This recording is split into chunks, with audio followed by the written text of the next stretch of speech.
Clear, I want to let people speak. I in no way intended at all to minimize what happened to Charlie. I was horrified by it. I have not been on the five but since the two then. sides argument, well, it's like pig Latin to a duck. No, all that I was saying is could we have all of the information before you just say they did this? Because that is a broad brush to paint with this. And this kid Let's have a conversation. No, Charlie had a conversation. He got shot.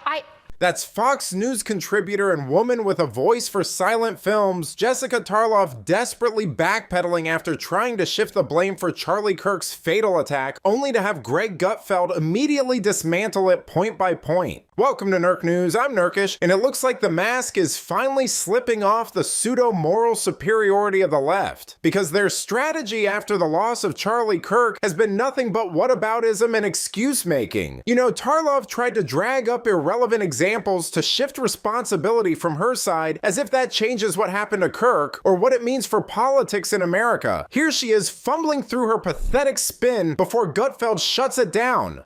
But we know that Tyler Robinson was raised in a close-knit conservative family. We know it was a big gun culture family. The grandma said something like, we don't even know any liberals. It wasn't school indoctrination. Carrie Lake went off on that. He was in an online apprenticeship program at Dixie Technical College, which I don't think was changed. I would just note the family said but they didn't say when he changed. Yeah. I'm just saying we need more information before you Charlie smear. Kirk at a dinner. We don't need more information. Really? Yes, we don't need it.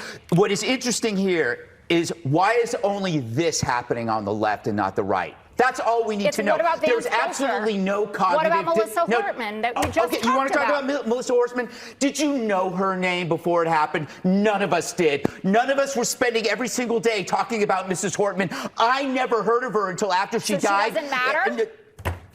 Don't play that bullshit with me. You know what I'm saying is there was no demonization, amplification about that woman before she died. It was a specific crime against her by somebody who knew her. The same. Now you could bring up Josh Shapiro, but then you will not bring up, for example, that was a pro-Palestine person. So don't use your what about this? The fact of the matter is the both sides argument not only doesn't fly, we don't care.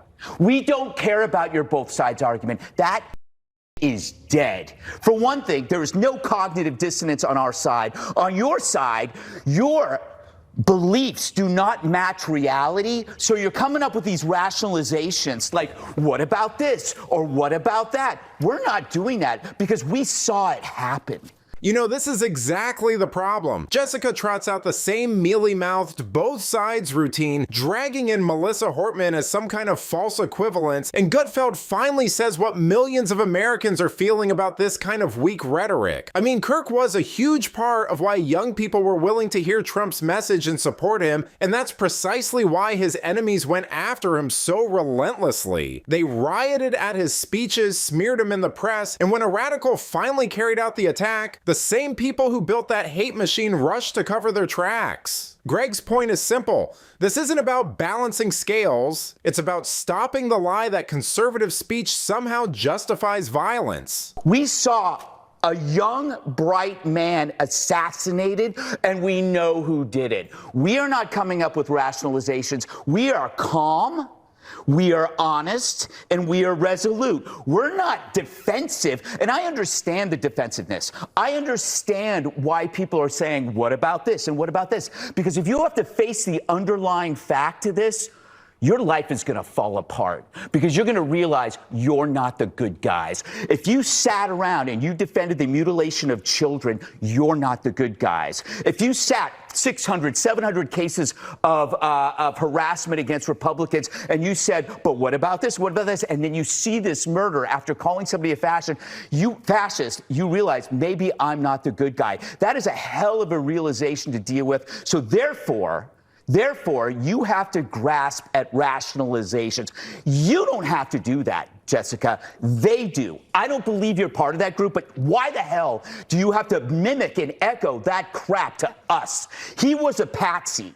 That guy was a patsy. He was under the hypnotic spell of a direct-to-consumer nihilism, the trans cult, and you know that. If you can decide that biology is false, you can agree that murder is okay and that humanity is expendable. How you cannot see that alone and see that for what the evil it is without having to attach all of these other things is beyond me. I'm sorry, you weren't here for a week. You came in here and it's cold, and I'm sorry, but this is a story that is immune to news cycles, it's immune to rationalizations, it's immune to bias. This thing is with us for good, and we all have to deal with that. So that means we can't live by the same arguments that you might be reading about relativism among the media. We can't deal with those stories. It doesn't matter. The media is dead to us on this story. They built this thing up. We're dealing with it. We're going to act. We don't care what the whataboutism is anymore. That's dead. You know, the days of fake civility are over. The left spent years calling conservatives scum of the earth and a danger to every American, then turned around and actually celebrated when Kirk was taken from us. I mean, now they want to gaslight people into thinking the right is to blame for not lowering the temperature. The fact of the matter is, conservatives don't owe courtesy to people who openly wish them dead, then pretend it's all just heated rhetoric. That mask of moral superiority is gone, and the country is seeing the double standard in real time. But let me know what you think. Was Gutfeld right to finally draw a hard line against Tarlov's both sides nonsense? Let me know in the comments, and if you enjoyed this video, please give it a like and subscribe to the channel. That stuff really does help us out. Until then, this has been Nerk News. Thanks for watching. Bye.